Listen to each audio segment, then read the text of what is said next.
Boa noite. Quero cumprimentar a igreja com a graça e a paz de nosso Senhor e Salvador Jesus Cristo.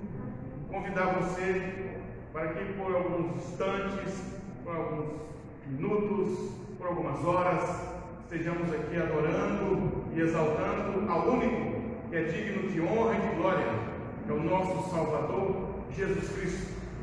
Quero chamar você para que coloque a sua atenção nessa noite unicamente em Jesus Cristo. Esqueça dos problemas lá de fora, esqueça das dificuldades, esqueça de tudo que pode tirar sua atenção do foco principal que está aqui nesta noite, que é o Senhor Jesus. Eu quero convidar você para que por um instante esteja adorando o Senhor Jesus, porque de tudo que nós fizemos essa semana, de tudo que você fez essa semana, o momento principal, o mais importante é esse agora. É o momento que você vai adorar ao Senhor. É o momento que você vai exaltar, agradecer ao Senhor por tudo que Ele tem feito na sua vida e por tantas outras coisas que Ele ainda lhe fará. Então vamos adorar o nosso Deus. Quero dar também uma boa tarde, início de noite, aos queridos irmãos que nos acompanham pela internet e tem também nos auxiliado, nos ajudado nesse trabalho. Para dar início então, meus queridos, ao nosso culto, vamos orar, pedindo ao nosso Deus por sua graça e bondade sobre nossas vidas. Para isso quero convidar o presbítero Valtair que esteja orando ao nosso Deus nessa noite e exaltando o seu santo nome. Vamos orar.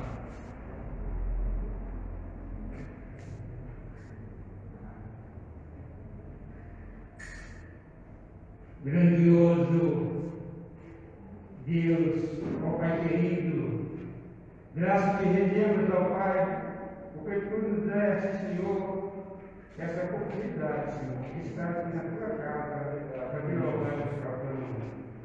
Muito obrigado, Senhor, por cada um que entrou aqui, que vai entrar, Senhor, e cada um que esteja voltado para te louvar o teu nome. Abre nossos corações, nossa mente, para que nós possamos, Senhor, ter, Senhor, a certeza que tu és o nosso Deus e que tu vai fazer esse trabalho. Ó Pai querido, nós te agradecemos pelo dom da vida, pelas portas abertas. Muito obrigado pela tua igreja. Esse é o Senhor, nosso pastor. Ó Pai, tudo que eu for fazer isso, que seja feito a tua vontade, a tua honra. Ilumina as pessoas que eu aqui. Ó Pai querido, nós agradecemos por tudo. Em nome de Jesus, para a nossa vida. Amém. Amém. Quero convidar os queridos a abrirem suas Bíblias em Êxodo, no capítulo 12. Vamos ler de forma responsiva dos versos 1 ao 14.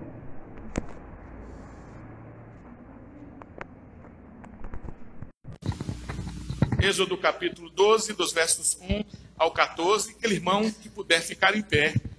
Vamos fazer a leitura da palavra do Senhor nessa noite, de forma reverente. Êxodo capítulo 12, dos versos 1 ao 14, de forma responsiva. Diz assim a palavra do Senhor. Disse o Senhor a Moisés e a Arão na terra do Egito: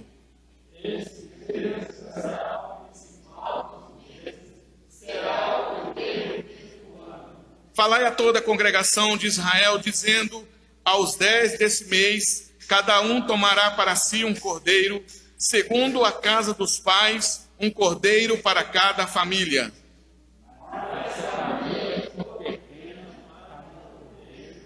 Então contará ele o seu vizinho mais próximo, conforme o número de granadas, conforme cada um puder comer, por aí calculareis quantos bastem para o cordeiro.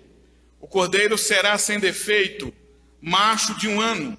Podereis tomar um cordeiro ou um cabrito. Guardareis até o 14º dia desse mês, e todo ajuntamento da congregação de Israel imolará no crepúsculo da tarde. Tomarão do sangue e o porão em ambas as ombreiras e na verga da porta, nas casas em que o comerem.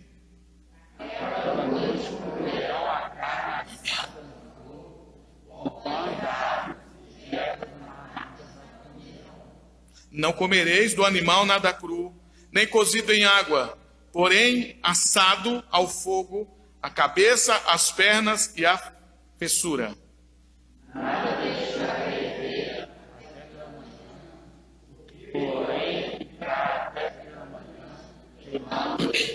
Desta maneira o comereis: lombos cingidos, sandália nos pés, cajado na mão.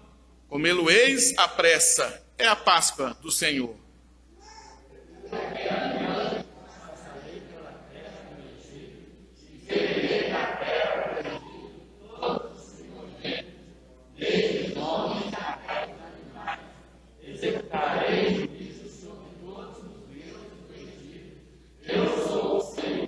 O sangue vos será por sinal nas casas em que estiverdes. Quando eu vir o sangue, passarei por vós, e não haverá entre vós praga destruidora, quando eu ferir a terra do Egito. Este dia vos será memorial, e o celebrareis como solenidade ao Senhor, nas vossas gerações, ensinareis o estatuto perpétuo. Amém, meus queridos irmãos podem se assentar.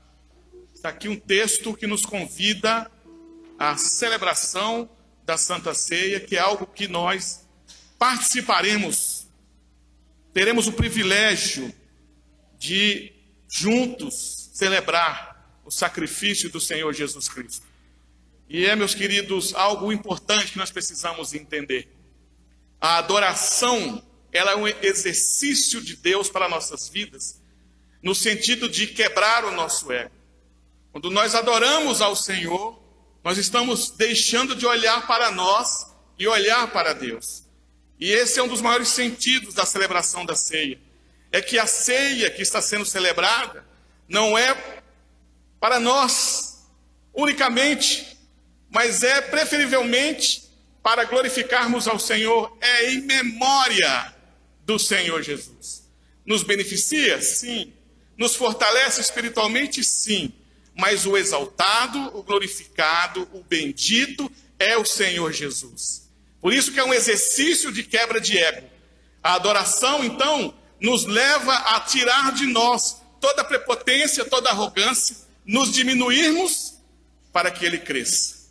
E mais, meus queridos, a razão de nós estarmos aqui e o culto ser aceito é porque o Senhor vem. O Senhor está no nosso meio. E não a celebração vai. E esse é um dos paradoxos e um dos conceitos errôneos aí de fora. De acharmos que o que nós fazemos vai ao Senhor. Não, meus queridos, só é aprovado porque Ele está no nosso meio.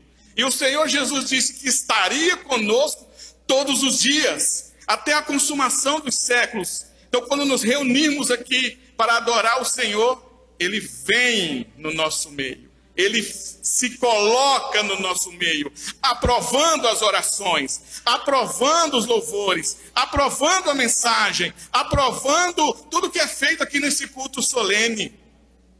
E é interessante, meus queridos, que quando Deus manda Moisés fazer o tabernáculo e colocar o tabernáculo ali no acampamento de Israel, o tabernáculo ficava no centro do acampamento. O lugar de adoração estava no centro do acampamento. O sentido, meus queridos, é que não pode haver no centro das nossas vidas, da igreja, ninguém mais do que o Senhor Jesus. Então, ore, louve, faça o que for aqui na igreja, para a honra e glória do Senhor Jesus. Vamos orar mais uma vez, bendizendo ao nosso Deus. Peço ao presbítero Estevão, esteja adorando ao Senhor por meio de uma oração, glorificando ao Senhor, em nome de Jesus.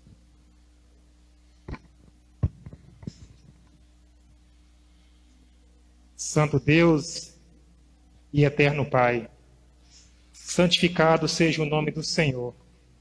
Muito obrigado, meu Deus, por este momento, aonde que a tua igreja está aqui nessa noite, para louvar e bendizer o teu santo nome, Deus. Receba, Deus, nessa noite os nossos louvores, as nossas adorações, porque tudo é para a honra e glória do teu santo nome, Deus. Meu Deus, meu Pai, que o Senhor nesta noite seja o centro desta igreja, meu Amém, Pai. Jesus. Nos ajude, meu Pai. Amém, Nos Jesus. fortalece, meu Deus, em espírito e em verdade, meu Pai. Abençoe, meu Deus, cada pessoa que está aqui nesta noite, meu Deus, que o Senhor possa falar aos corações, que cada um de nós possamos sair daqui renovado e cheio do Teu Espírito Santo, Amém, meu Deus. Meu Deus, meu Pai, eu oro também, meu Deus, pelos enfermos da nossa igreja, meu Pai, o Senhor conhece cada vida, o Senhor conhece o coração, que o Senhor derrama o Teu poder de cura na vida desses irmãos, meu Pai. Restaura, meu Deus, a saúde física e espiritual, meu Pai. No nome santo de Jesus, meu Deus. Meu Deus, meu Pai, pois está escrito na Tua palavra, onde tiver 2 ou 3 reunidos em Teu nome, ali o Senhor estará. E nós cremos que o Senhor está aqui no meio de nós, meu Amém, Deus. Jesus. Receba, Deus, nossos louvores, receba as nossas adorações, meu Pai. Porque tudo aqui é para a honra e glória do Teu santo nome. Perdoe, Deus, os nossos pecados, tudo aquilo que vem atrapalhar a nossa comunhão contigo. É no nome santo e precioso de Jesus Cristo que nós oramos e agradecemos por tudo. Amém, meu Senhor. Amém, Jesus. Agora vamos entoar o hino 260, Amor Perene. Vamos adorar o nosso Deus com toda alegria, todo entusiasmo, toda a força dos nossos pulmões.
Maravilhosa, né, meus irmãos? A terceira estrofe diz, na metade da terceira estrofe, diz: um réu de quem tu te afeiçoas, vencido, ó Salvador, por ti, teu grande amor senti. Que maravilha, meus queridos. A graça irresistível do Senhor que nos alcançou.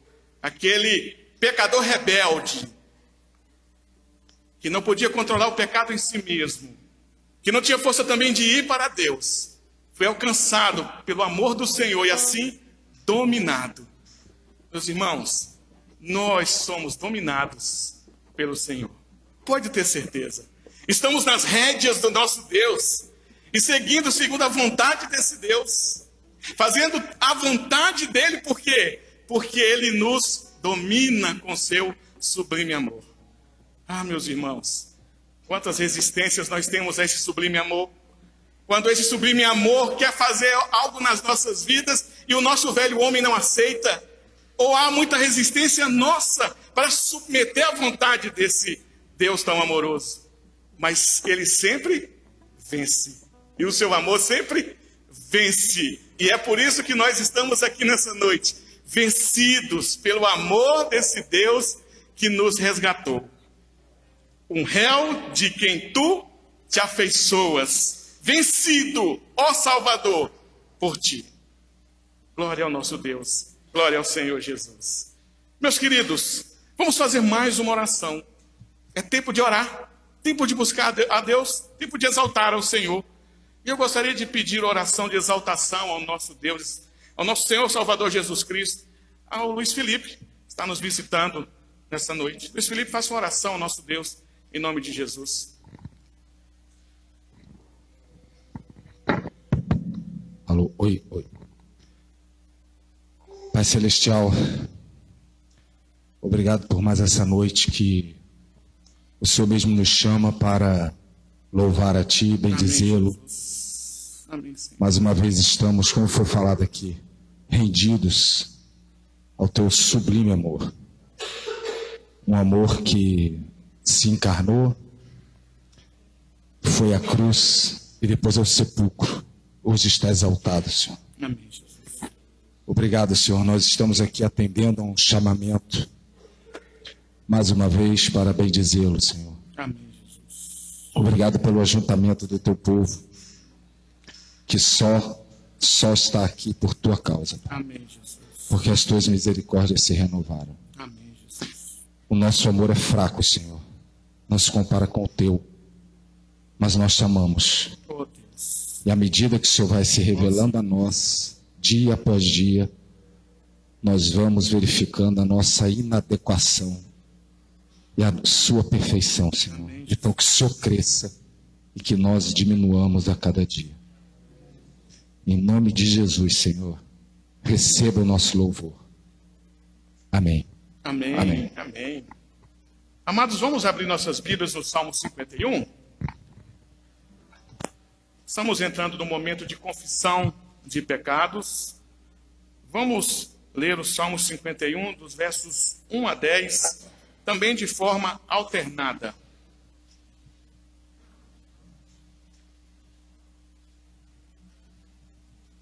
Salmos 51, versos de 1 a 10. Diz assim a palavra do Senhor: compadece-te de mim, ó Deus, segundo a tua benignidade e segundo a multidão das tuas misericórdias, apaga as minhas transgressões.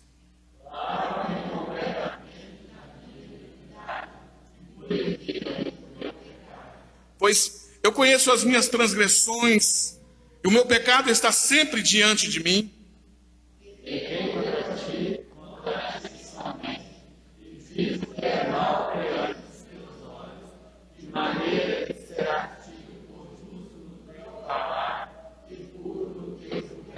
Eu nasci na iniquidade, e em pecado me concebeu minha mãe.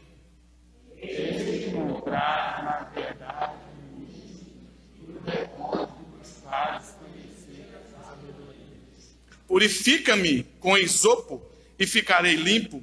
Lava-me e ficarei mais alvo que a neve.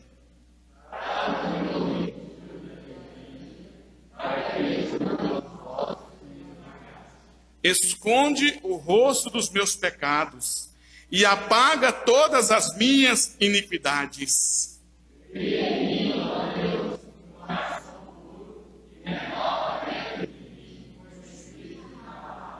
Que bênção, meus irmãos. Eis o momento de experimentarmos o perdão do Senhor nessa noite. Claro que experimentamos 24 horas na nossa vida, porque Cristo morreu na cruz e a sua morte nos justificou para sempre.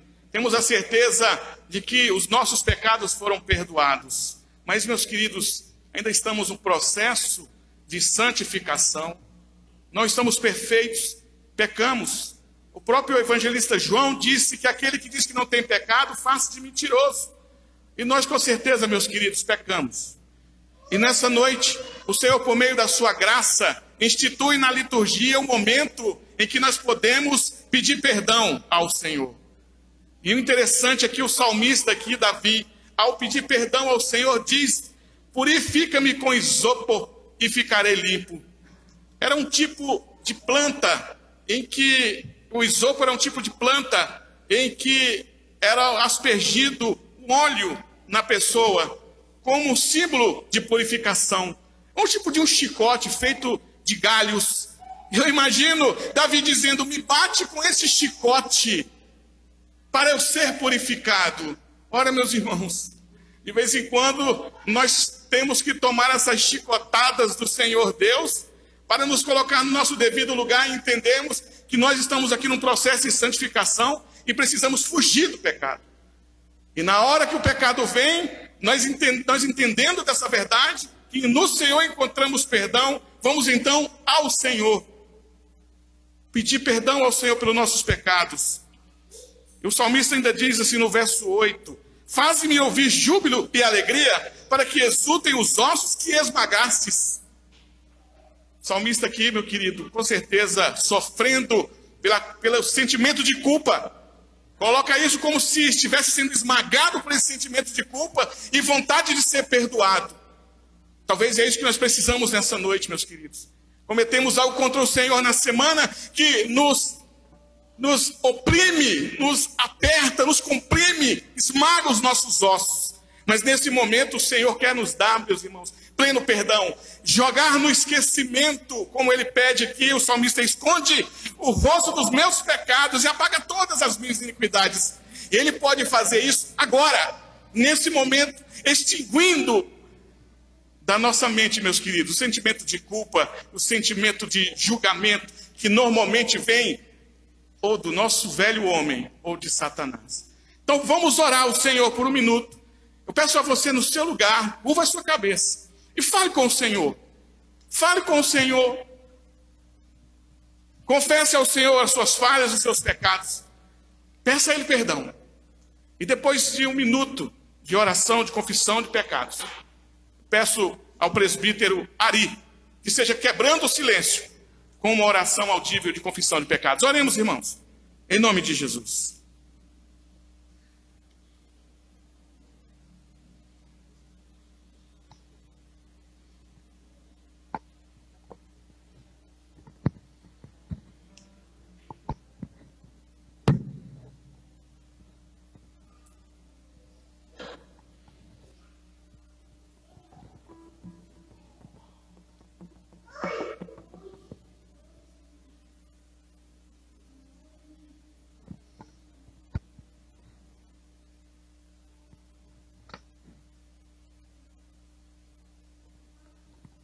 Senhor, nosso Deus e nosso Pai,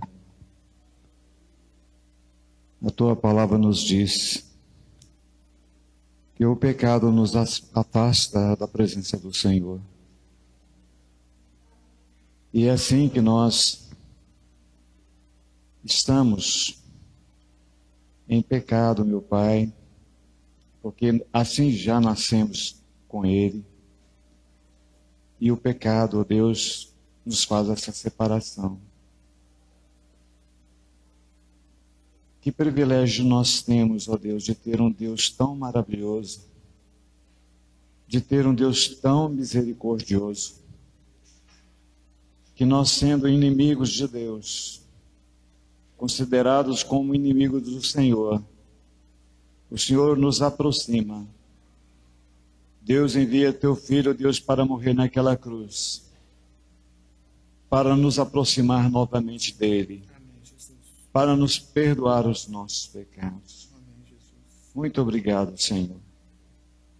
Que privilégio nós temos, depois de uma vez que nossos pecados são perdoados, o Senhor nos convida para sentar juntamente com Ele à mesa do Senhor e participarmos desta mesa, cearmos com o Senhor. Você já pensou que privilégio é isso, de saber que Deus está presente aqui nesta igreja e de que você vai participar na mesa do Senhor? Mas em pecado nós não possamos participarmos da mesa do Senhor, porque uma vez que nós participarmos da mesa do Senhor, sem discernir o pecado, o corpo, há uma condenação para cada um de nós. Por isso, Jesus querido e amado, tenha misericórdia de cada um de nós, esteja perdoando os nossos pecados, esteja limpando dos nossos corações tudo que nos impede a comunhão para com o Senhor, para que assim, uma vez que nossos pecados estejam perdoados, nós possamos participar da mesa do Senhor, e ao participarmos da mesa do Senhor, esta participação possa ser uma bênção para as nossas vidas. Que nós possamos, ó Deus, assim, crescermos espiritualmente, confiado no Senhor, tendo o Senhor, ó Deus, como nosso verdadeiro amigo, verdadeiro irmão, co-herdeiro com Cristo, Filho de Deus. Assim nós somos considerados como co-herdeiros com Cristo, fazendo parte da mesa do Senhor. Tenha misericórdia de nós, não deixa, Deus, que nenhum de nós venhamos participar da mesa do Senhor indignamente, mas ao participarmos, nós possamos santificarmos as nossas vidas e que nós possamos sermos uma bênção, Deus, tanto na nossa família como em qualquer lugar que nós estivermos. Esteja abençoando a tua igreja, tenha misericórdia da tua igreja, esteja perdoando o meu pecado e o pecado de cada um de nós, não em nosso nome, mas no nome precioso de Jesus. Amém. Amém, meus queridos. Depois de sentirmos a graça e a misericórdia do Senhor, perdoando-nos dos nossos pecados, agora vamos, nesse momento, entoar o hino 179 e adorar o Senhor com toda alegria, com todo entusiasmo e com as nossas rendas. Se você trouxe nessa noite seu dízimo da sua oferta, no decorrer desse hino, quero convidar você a fazer a sua oferta e o seu dízimo até o gasofilaço. Hino 179.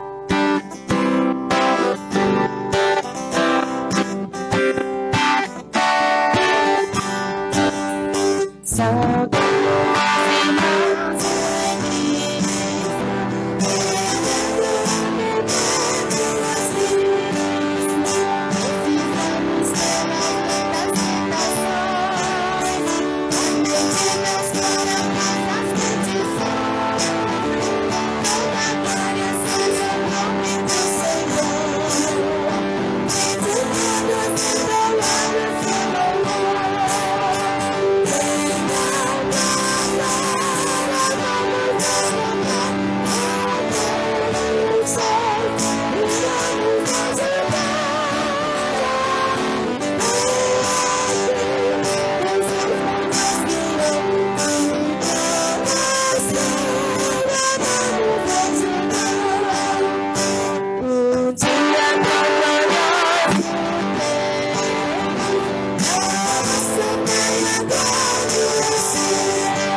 meus queridos, pelos dízimos e as ofertas nesse momento.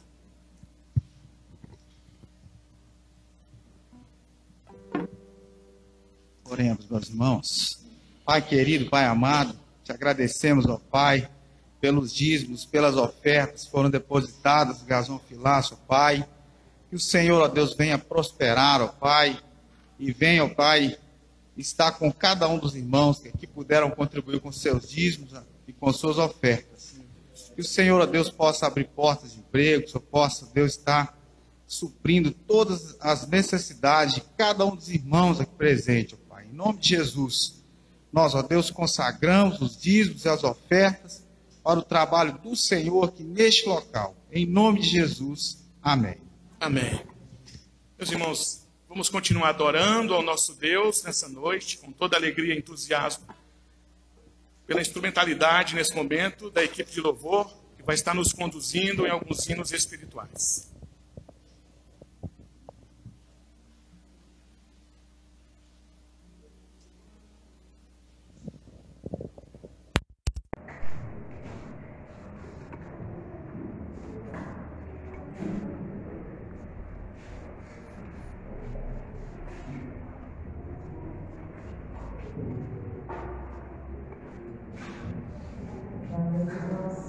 Boa noite. Falar com Deus é um privilégio, né? Falar com Deus é o que precisamos. Porque Ele traspassa a nossa alma e ao nosso coração.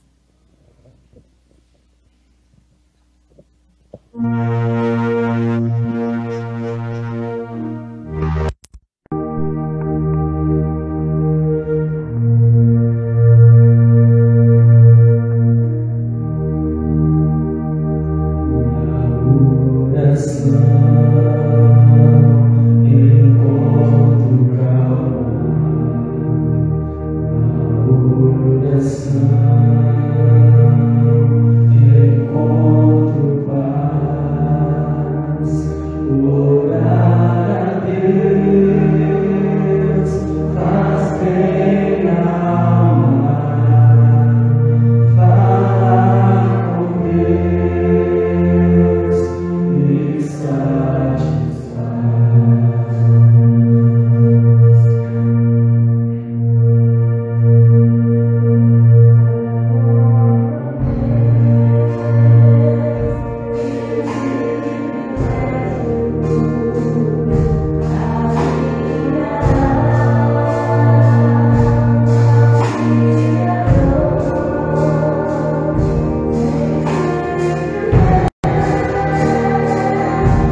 pé. O nosso Deus, Ele é o nosso grande Criador. Ele é o nosso grande Deus. Por isso nós devemos adorar em todos os momentos.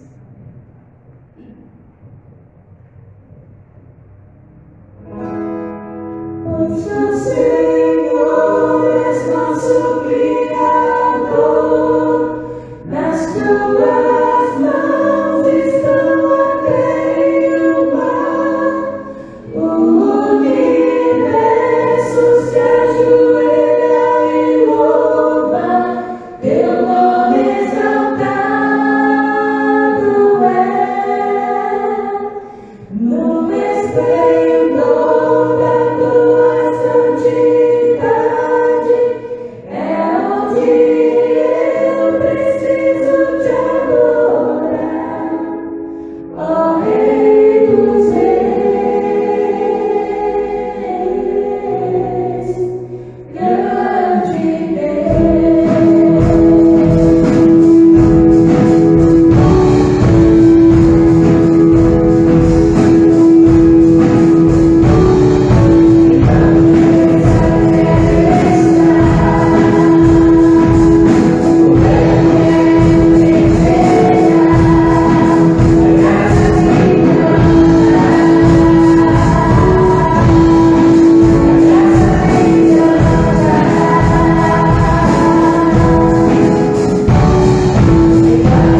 coração.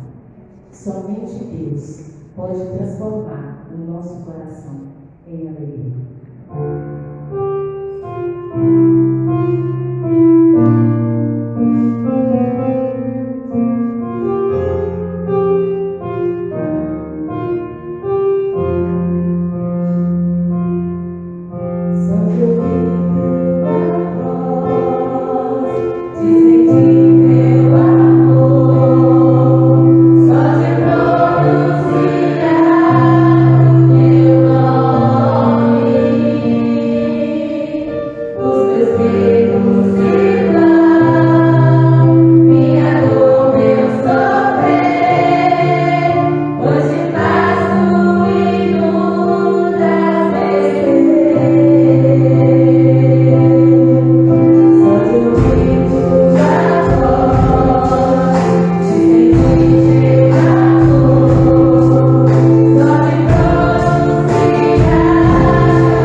Quero convidar todas as crianças a vir aqui à frente.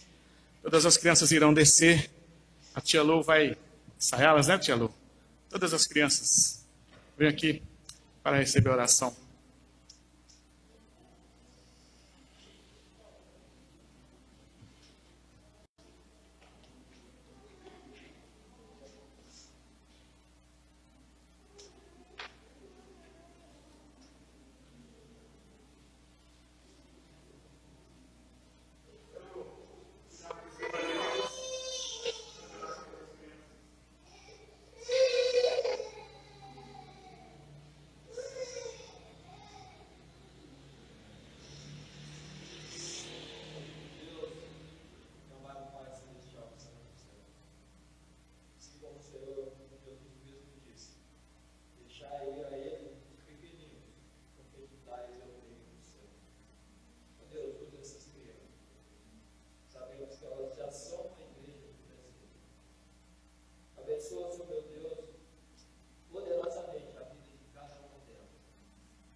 Meus queridos, essa noite nós temos o privilégio de estar conosco o seminarista Bruno Henrique, da Igreja Presbiteriana do Bom Sucesso.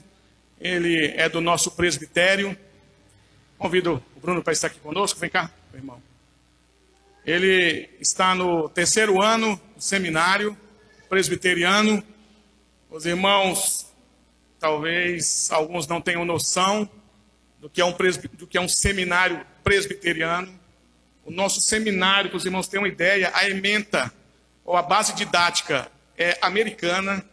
A nossa carga horária é uma das maiores cargas horárias de seminários do mundo.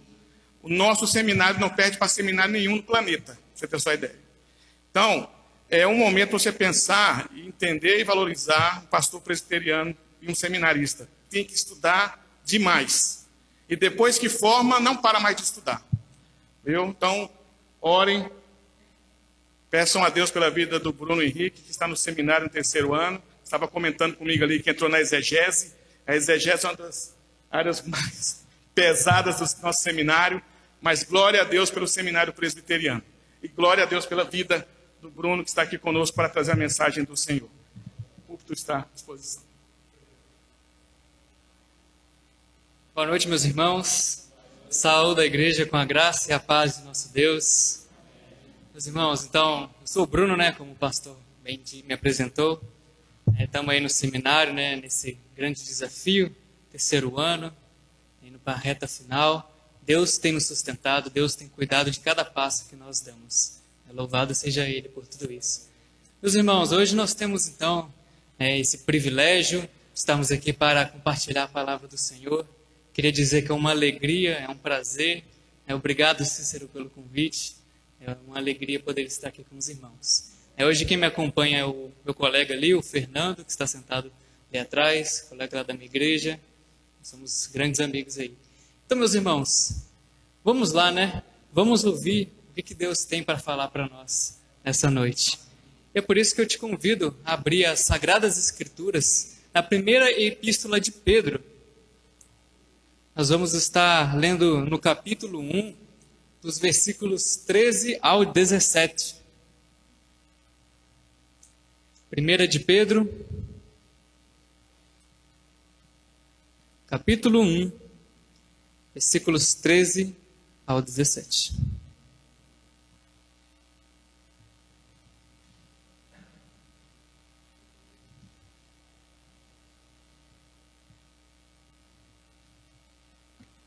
Vou estar lendo, os irmãos acompanhem. 1 Pedro, capítulo 1, 13 a 17, diz assim a palavra de Deus. Por isso, cingindo o vosso entendimento, sede sóbrios e esperai inteiramente na graça que vos está sendo trazida na revelação de Jesus Cristo.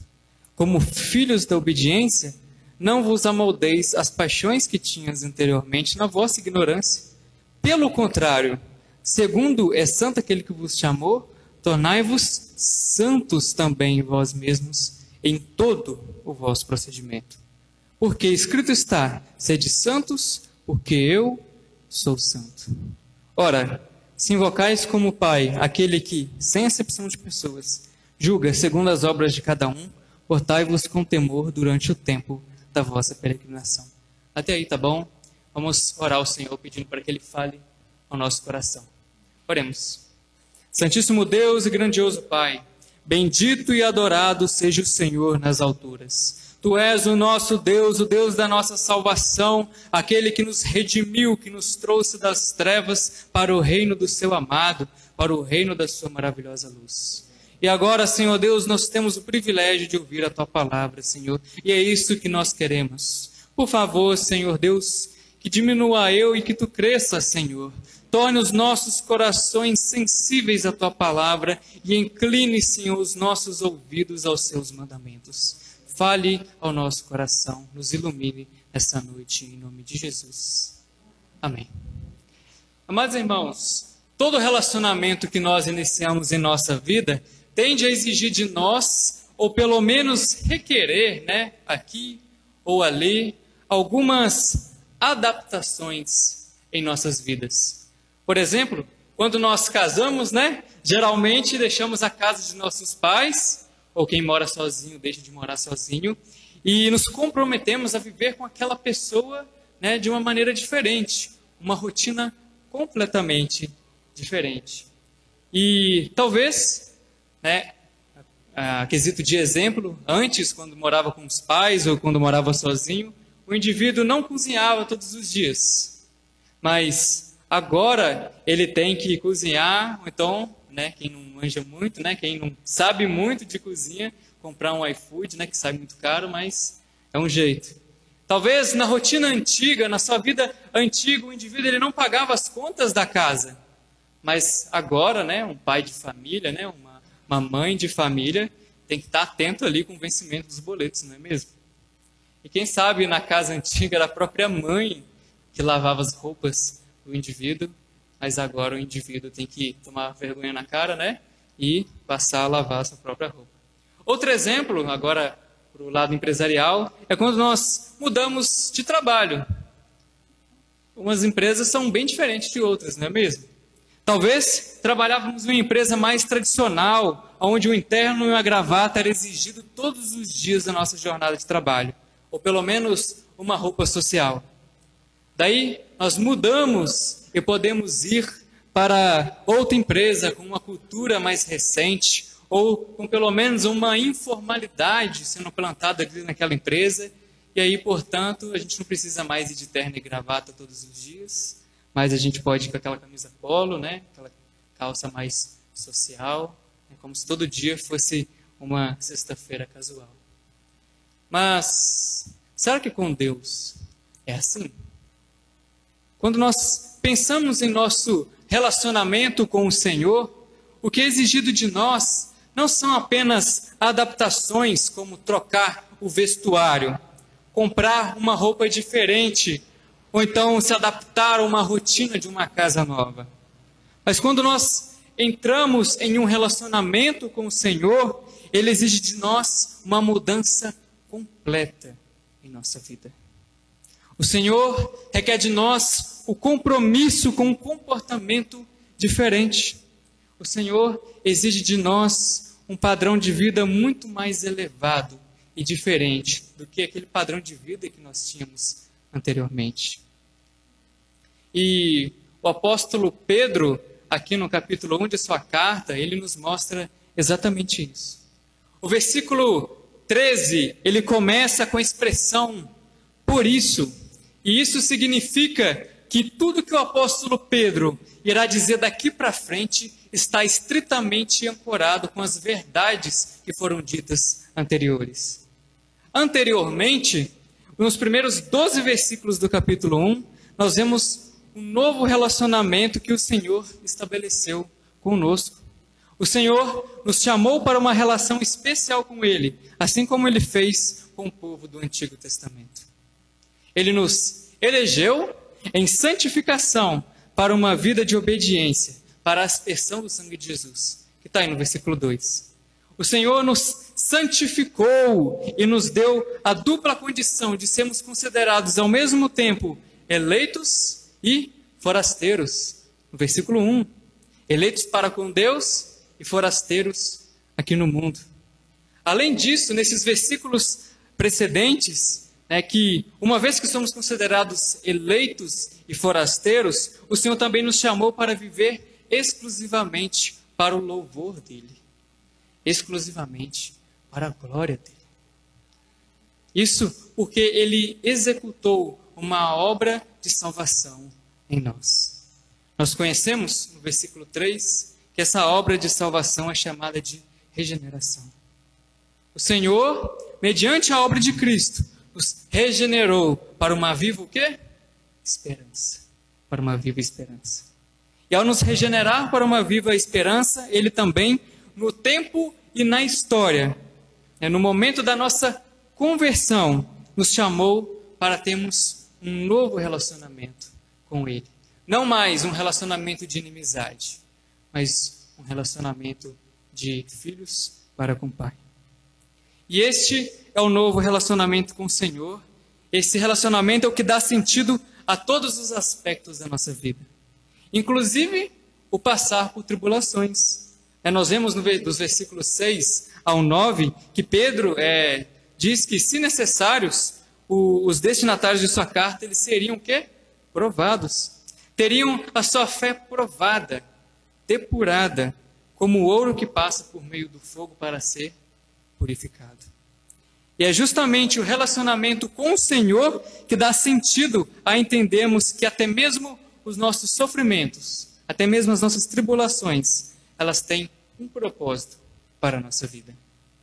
E finalmente, esses versículos que precedem o texto que nós lemos, também vemos que nós estamos num tempo específico da história da redenção do Senhor. Esse tempo não é mais um período em que os profetas investigavam a respeito de quantas coisas que eles profetizaram ia acontecer. Mas o período que nós vivemos, ele é exclusivo para nós, que fomos resgatados por Cristo Jesus. Nós nos beneficiamos de tudo aquilo que os profetas do Antigo Testamento profetizaram. Tudo. Nós somos alvos da ação direta do Espírito Santo na nossa vida. Nós somos, então, essas pessoas chamadas para sermos eleitos e nos tornarmos peregrinos nessa terra, chamados para viver exclusivamente para a glória do Senhor, chamados para compreender a realidade, inclusive o sofrimento, e chamados para entender o nosso lugar na história. Por isso, tendo em vista todas essas verdades que o apóstolo disse para nós anteriormente, agora Deus nos chama para viver uma nova vida por causa desse novo relacionamento que nós temos com Ele. E é isso que os versículos 13 ao 17 nos dão. Como que é essa nova vida que nós devemos viver? Então, esses versículos nos ensinam que a salvação exige que os crentes tenham um novo padrão de vida. Grave isso na sua mente, coloque isso no seu coração. A salvação exige que os crentes tenham um novo padrão de vida. Sendo assim, em primeiro lugar, este novo padrão de vida, ele é sustentado pela esperança. Versículo 13, vamos ler? Por isso, cingindo o vosso entendimento, sede sóbrios e esperai inteiramente na graça que vos está sendo trazida na revelação de Jesus Cristo. No versículo 13, o verbo esperar, ele tem uma preponderância em relação aos demais verbos. Ele é central nesse bloco de pensamento do apóstolo. Isso porque esse verbo ele vai aparecer aqui no meio, no versículo 13, ele aparece lá no início e ele aparece no final do primeiro capítulo. O cognato, a palavra correspondente desse verbo, ela aparece no começo, versículo 3, onde nós somos regenerados para uma viva esperança, exatamente. E aparece no final, versículo 21, quando Pedro diz que a nossa esperança deve estar em Deus. Esperança é o tema predominante no primeiro capítulo de Pedro. Mas, como a esperança do futuro nos ajuda nessa vida do presente? Então Pedro ele vai explicar isso no versículo 13. Então quando ele diz que ao esperarmos inteiramente na graça que nos está sendo trazida na revelação de Jesus Cristo, nós precisamos ser sóbrios e precisamos cingir, ou seja, preparar o nosso entendimento. Essa promessa de uma graça que está sendo trazida no momento em que Cristo se revelar, no momento da sua segunda volta, ela já é anunciada desde o versículo 3 do primeiro capítulo. O Senhor nos regenerou para ter uma viva esperança. Meus irmãos, o Senhor não nos regenerou para nós vivermos no presente como se fosse um dia apenas. O Senhor não nos regenerou para que comamos e bebamos e vivemos a nossa vida desregrada, porque afinal amanhã nós iremos morrer. Não foi isso, meus irmãos. O Senhor, Ele nos salvou justamente para termos a esperança gloriosa da volta de Cristo. Quando então toda a obra que Ele iniciou em nós será cumprida, será completada. Essa nossa esperança é uma esperança ativa e não uma esperança passiva. Não é como nós, que muitas vezes ficamos ali num terminal de ônibus, esperando passivamente o ônibus passar. Não é aquela espera de um final de aula onde a gente não aguenta mais assistir aquela aula online e a gente só quer que a aula acabe logo passivamente, a gente fica esperando. A nossa esperança não é assim. Essa esperança que Pedro fala é a esperança que desde já prepara o nosso entendimento. No grego, é como se fosse cingindo os lombos da nossa mente. A ideia é de nos prepararmos como alguém que coloca um cinto para ter as suas roupas completamente ajustadas ao seu corpo.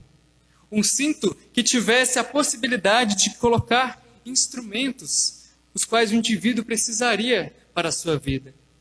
Cingir, meus amados irmãos, então, é estar preparado, é ter a nossa mente sóbria, é pensar no nosso relacionamento com o Senhor, e não só nisso, não só nos maravilharmos nesse relacionamento que nós temos com o Senhor, mas pensarmos no compromisso que nós temos com Deus por causa desse novo relacionamento com Ele.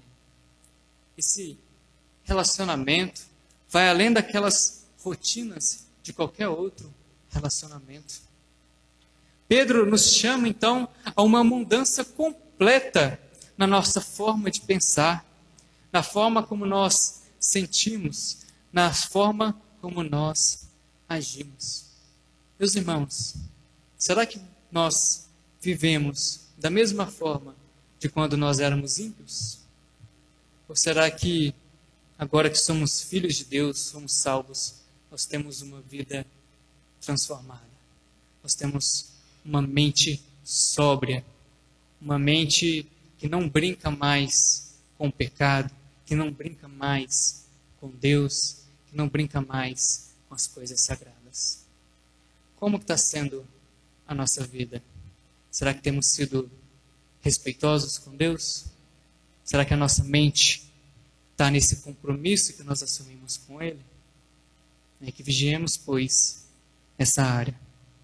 E quando o apóstolo Pedro ele diz para a gente ser sóbrios, aqui nós podemos entender que é o contrário de estar bêbado. Uma pessoa embriagada, ela possui todos os seus sentidos danificados, prejudicados. Quer dizer, ela possui todos os seus sentidos ativos. Uma pessoa bêbada, ela continua enxergando, ela continua ouvindo, ela continua tendo o seu olfato e o seu tato. Porém, a sua mente, ela não consegue processar as informações que ela está recebendo.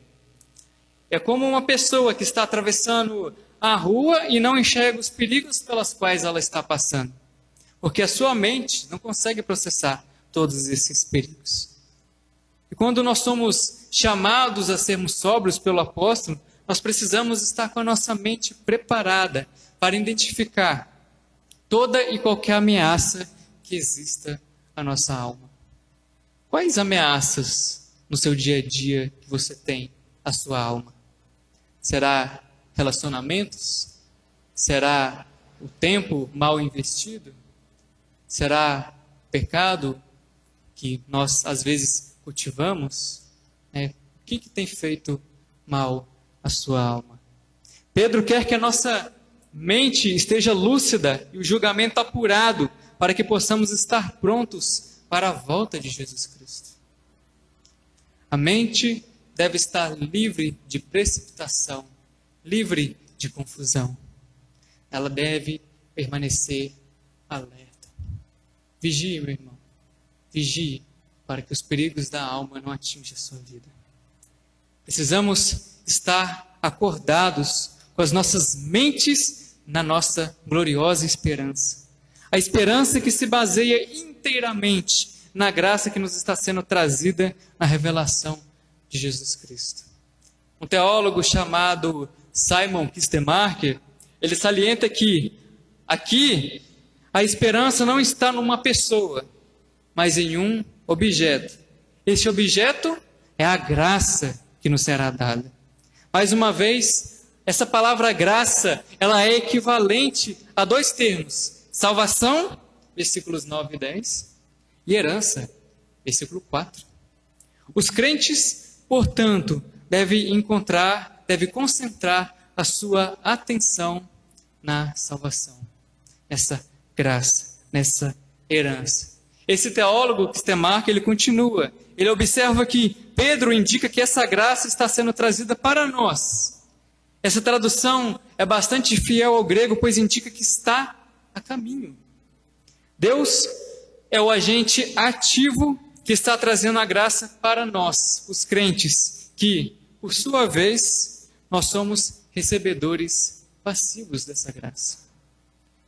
Essa graça nos é trazida pela obra de Jesus Cristo e que se cumprirá quando Ele vier. Quando Jesus chegar na ocasião apropriada, Ele trará para nós o cumprimento da sua salvação. Quando Ele se revelar, a sua obra redentora se completará em todos nós. Já pensou? Uma vida sem pecado? Uma vida onde nada que você faça pode te distanciar, pode atrapalhar o seu relacionamento com Deus? É isso que Pedro quer dizer quando a nossa salvação será completada. Nós já somos salvos, mas nós desfrutaremos de uma salvação ainda mais perfeita, ainda mais completa em Cristo Jesus. Pedro nos encoraja, então, a olharmos adiante para a plenitude da nossa salvação, pois ele deseja que nós tenhamos uma esperança viva quanto à herança que receberemos de Deus. A graça, salvação e herança nós recebemos passivamente de Deus, mas a esperança que nós temos é essa esperança ativa, uma esperança viva que molda, que transforma o nosso comportamento.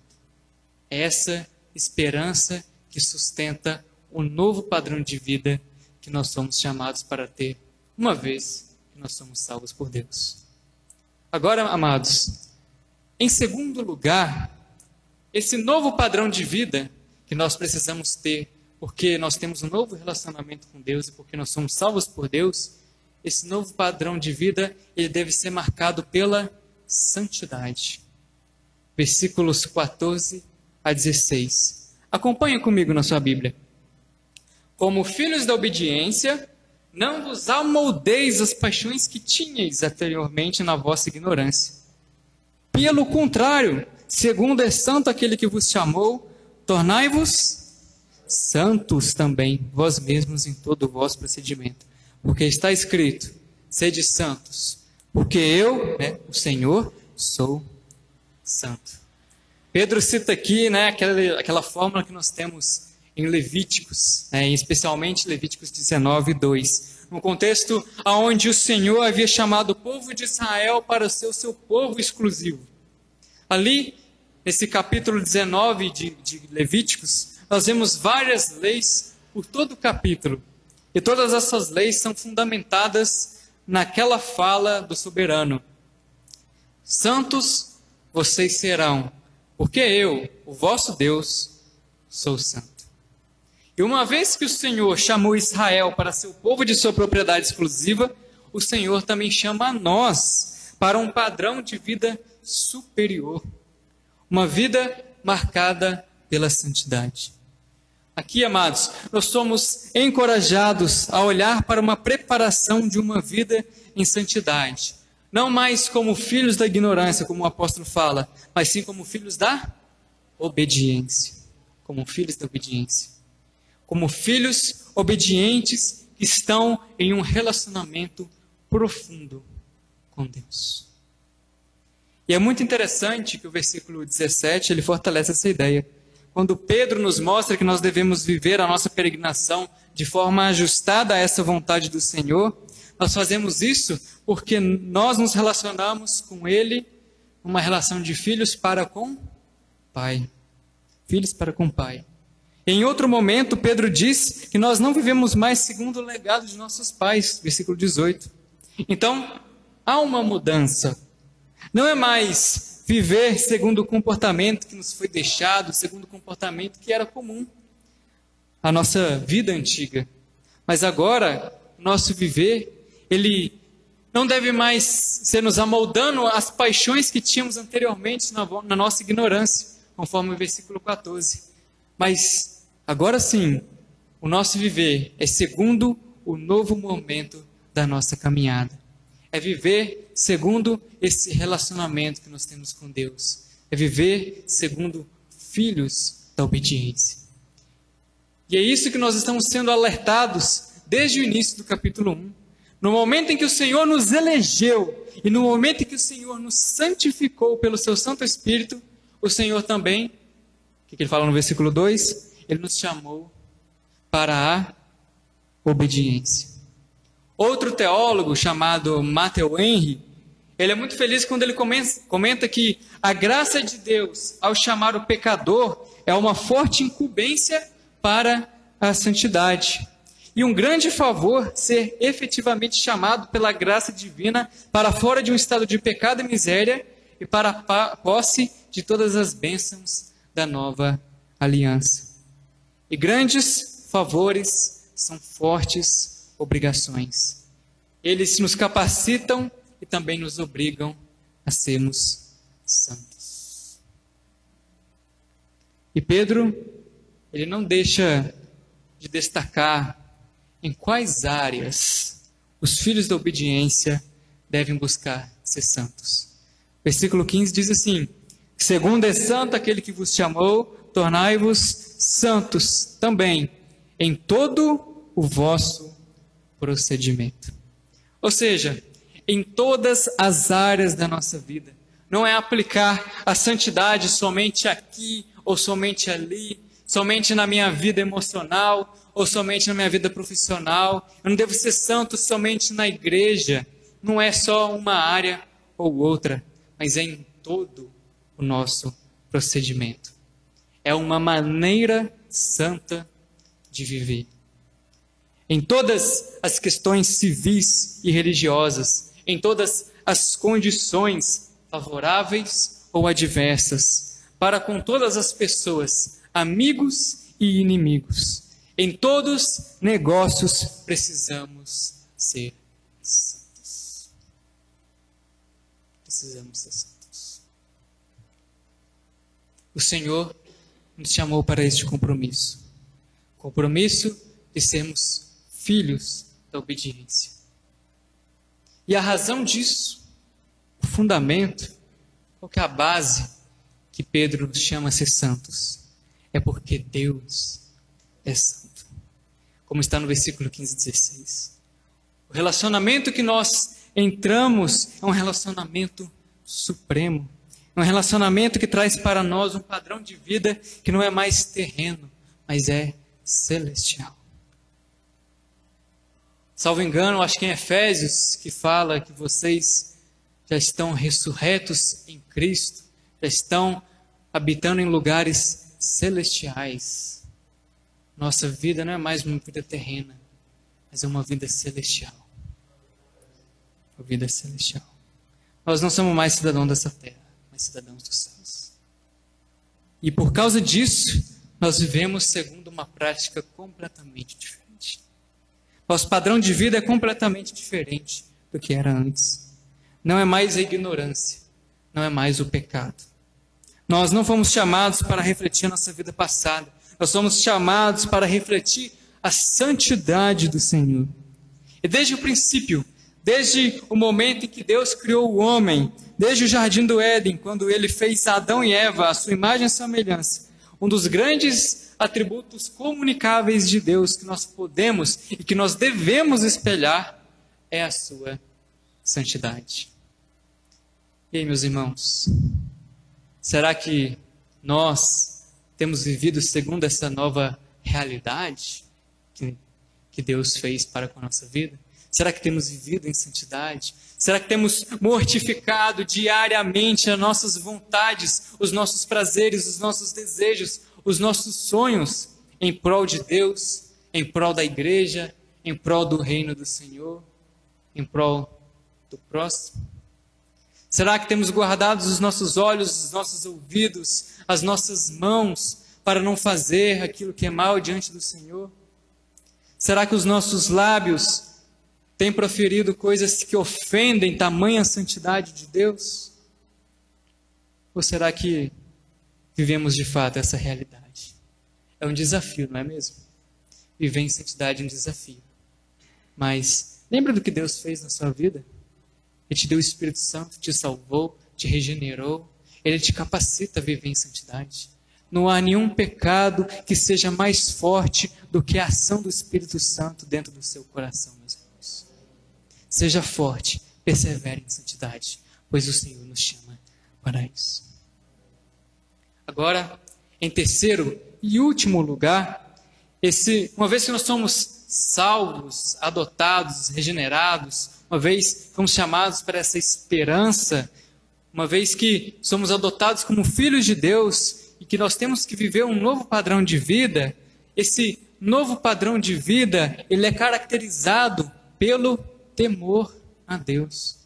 O nosso novo padrão de vida deve ser caracterizado pelo temor a Deus. É o que está aí no versículo 17. Olha aí. Ora, se invocais como Pai aquele que, sem acepção de pessoas, julga segundo as obras de cada um, portai-vos com o quê? Com temor durante o tempo da vossa peregrinação. Pedro, então, ele continua a sua ênfase no fato de que o relacionamento que nós temos para com Deus é um relacionamento de filhos para com o Pai. Segundo um teólogo chamado Johann Peter Land, a exortação a uma vida santa, ela é paralela a uma vida no temor de Deus.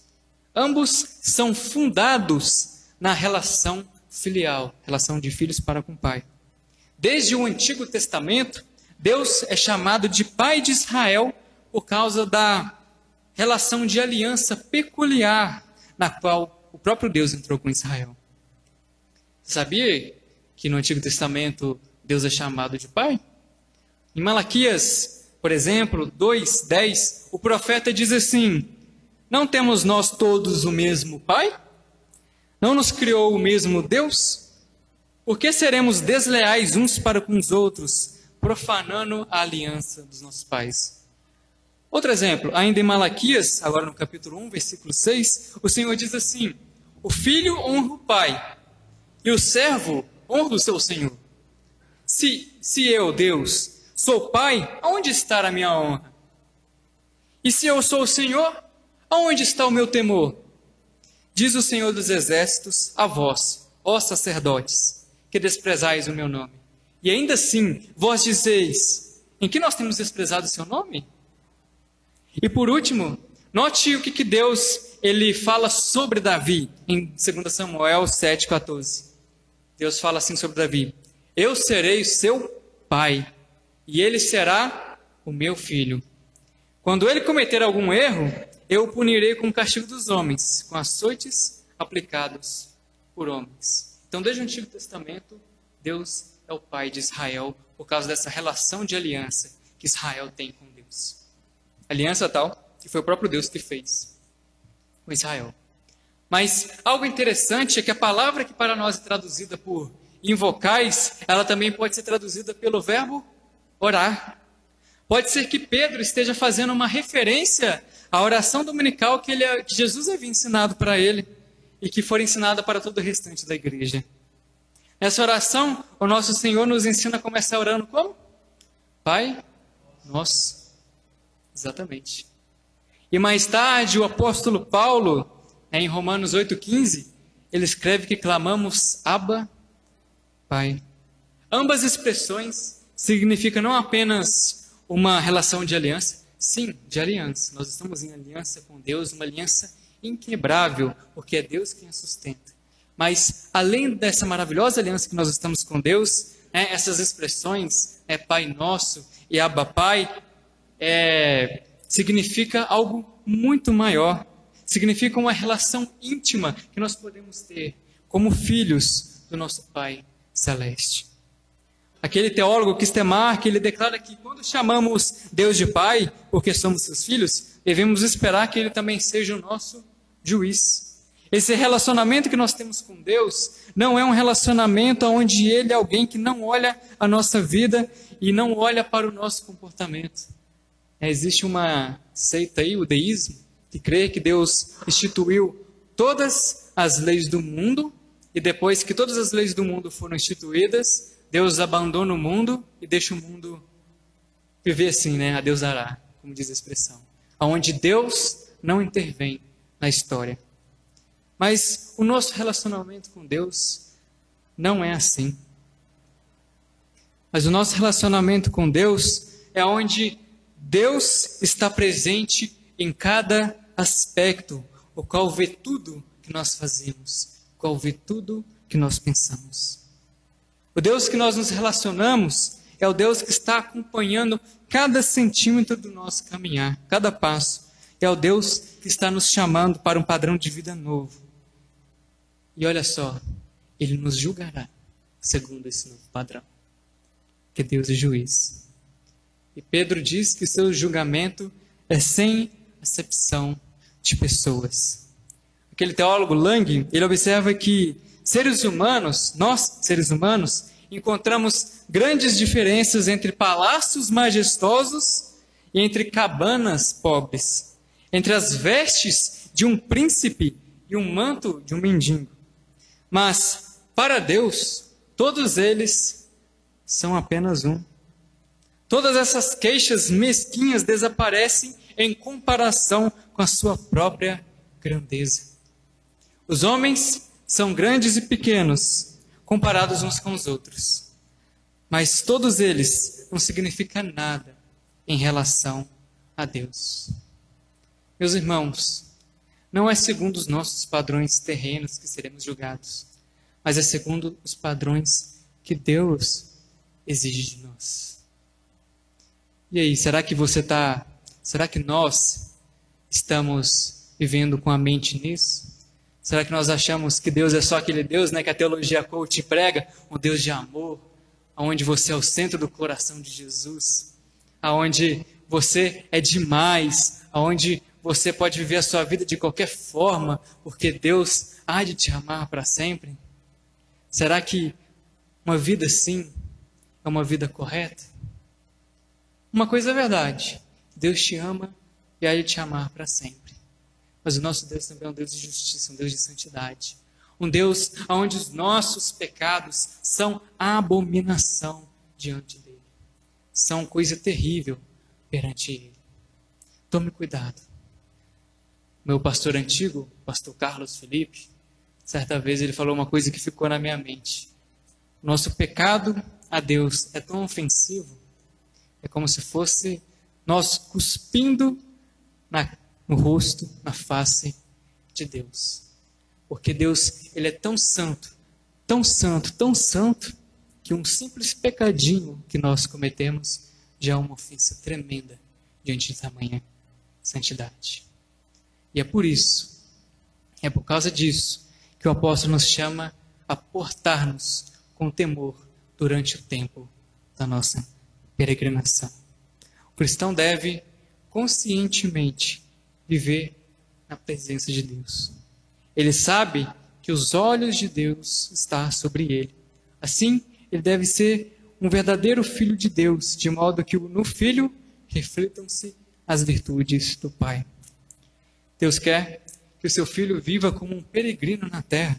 Ou seja, o filho de Deus tem a sua cidadania no céu. Ele é um forasteiro nesse mundo durante o tempo que Deus lhe concedeu. Ele é um peregrino que não busca agradar a si mesmo, mas busca agradar a Deus em sua conduta diária e que tem profunda reverência por Deus e por sua palavra e que sabe que foi comprado pelo preço do sangue de Jesus. Meus irmãos, qual que foi o preço do seu perdão? Foi coisa simples? Foi um animal, um cordeiro terrestre? Foi prata, foi ouro o preço da sua salvação? Não foi. O preço da sua salvação, que pagou os seus pecados, foi o sangue e a vida do precioso, glorioso e grandíssimo Filho de Deus. Por isso que nós devemos viver com temor. O pecado não é brincadeira. Não temais os que matam o corpo, mas temei aquele que depois de matar tem poder para lançar no inferno. Sim, digo-vos, este é quem deveis temer. São as palavras do nosso Senhor em Lucas 12, versículo 4. Então, meus irmãos, vivamos com temor ao Senhor, amando a Deus mais do que você ama a si mesmo, mais do que você ama o seu filho, o seu emprego, o dinheiro, mais do que você ama o seu lazer, respeitando ao Senhor em todas as questões. Sabe aquela conversa com seus amigos descrentes, onde eles começam a caçoar da igreja, caçoar dos crentes, caçoar de Deus? Qual que é a sua atitude diante dessas pessoas? Você ri com eles? Ou será que você não deve, nós devemos temer a Deus e sermos contra esse tipo de atitude? Será que a maneira que nós nos referimos ao nome de Deus é com respeito? É com desrespeito? Nós devemos temer ao Senhor, amá-lo, respeitá-lo e obedecê-lo. É isso o temor a Deus. Amá-lo, respeitá-lo e obedecê-lo. Sendo assim, uma vez que somos salvos e transformados em filhos de Deus, e este é o juiz sobre nós, o nosso novo padrão de vida precisa ser caracterizado pelo temor ao Senhor.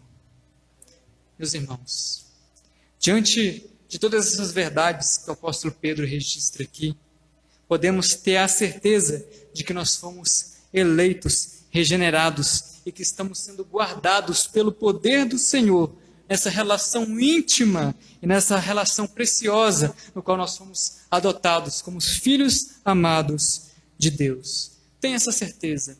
Nada pode te tirar desse novo relacionamento que tu tem com Deus. E nós devemos lembrar que, diferente de uma simples adaptação à rotina de uma casa nova, quando você se casa, a uma empresa que você começou a trabalhar, que agora você pode vestir uma roupa mais casual, né? O Senhor exige de nós não só uma pequena adaptação, mas uma completa transformação na maneira que nós vivemos. E uma vez filhos de Deus, podemos cultivar esse estilo de vida marcado pela santidade, porque aquele que nos chamou é santo. Não refletindo o que éramos antes, o pecado, o tempo da nossa ignorância, mas refletindo a glória de Deus. Deus te chamou para onde quer que você esteja, você reflita os atributos dele.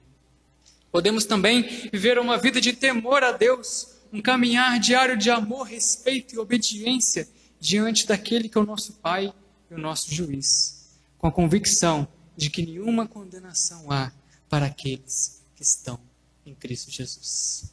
Romanos 8:1.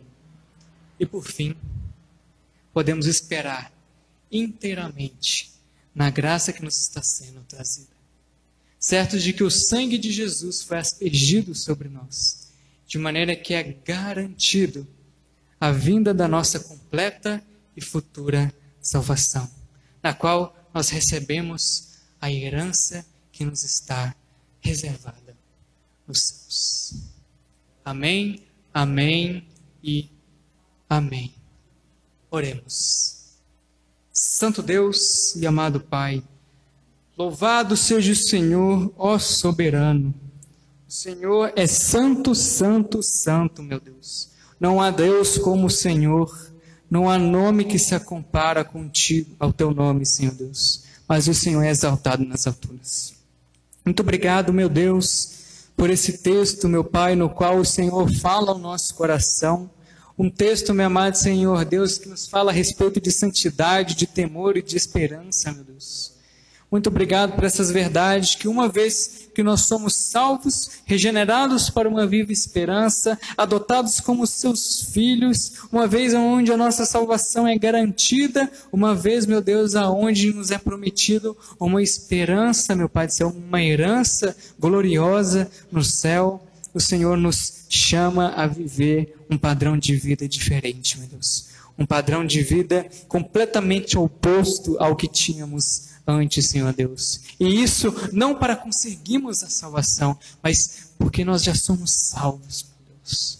Muito obrigado, Senhor, por essa maravilhosa graça, Senhor. Então nos ajude agora, Senhor Deus, na nossa vida diária, na segunda, na terça, na quarta, até o restante da semana, meu Deus, em cada dia do mês, meu amado Deus. Nos ajude, meu Pai do céu, em todas as horas, em todos os minutos do dia, a termos esse padrão de vida, Senhor Deus. Um padrão de vida santo, meu Pai do céu. Aonde nós deixamos de pecar, onde nós deixamos, meu amado Senhor Deus, de satisfazer as nossas vontades, os nossos anseios em prol do Senhor, meu Pai. Uma vida onde nós renunciamos, meu amado Senhor Deus, às nossas convicções, os nossos valores pecaminosos e adotamos, meu amado Senhor Deus, os valores, meu Deus, os ensinamentos, a cosmovisão do Evangelho, Senhor. Nos ajude a viver uma vida de santidade. É difícil, Senhor Deus. Às vezes o pecado vem forte, meu Deus. A tentação, ela vem para nos derrubar, meu Pai. Porque nós temos inimigos, meu Pai. O mundo, o diabo, meu amado Senhor Deus. O pecado são fortes inimigos. Nós admitimos isso. Mas, porém, mais forte do que eles é o teu Santo Espírito que age em nós, meu Pai. Então, por favor, Espírito Santo, nos ajude, Senhor, a resistir às tentações. Não nos deixe cair nelas, Senhor Deus. Mas sempre que estejamos sendo tentados, que o Senhor nos lembre das maravilhosas coisas que Jesus fez por nós, do altíssimo preço que Cristo teve que pagar para perdoar os nossos pecados. E assim, refletindo sobre as maravilhas do Evangelho, refletindo sobre o que Deus fez na nossa vida, nós reconsideremos. E não como Caim, nós deixemos de pecar, meu Deus. Meu Deus, nos ajude também a vivermos uma vida de temor ao Senhor. uma vida no qual nós respeitamos a Ti, uma vida no qual nós amamos o Senhor, uma vida no qual nós obedecemos, meu Pai, aos Seus mandamentos, porque o Senhor nos chama para um padrão de vida novo e o Senhor nos julgará segundo esse padrão, meu Deus. Então nos ajude a vivermos até a nossa mente sóbria, até o nosso entendimento cingido, meu amado Senhor Deus. E em todas as áreas da nossa vida, em todos os momentos, vivemos com a perspectiva de que nós somos os Teus filhos e de que nós esperamos a vinda de Cristo Jesus. Não como bêbados, meu Deus, que não sabe para onde está indo, meu Deus, que não tem noção das coisas, mas como pessoas sóbrias, que sabe que o Senhor é o Deus que nos julga, mas que também é o Deus que nos salva e onde não há nenhuma condenação para nós.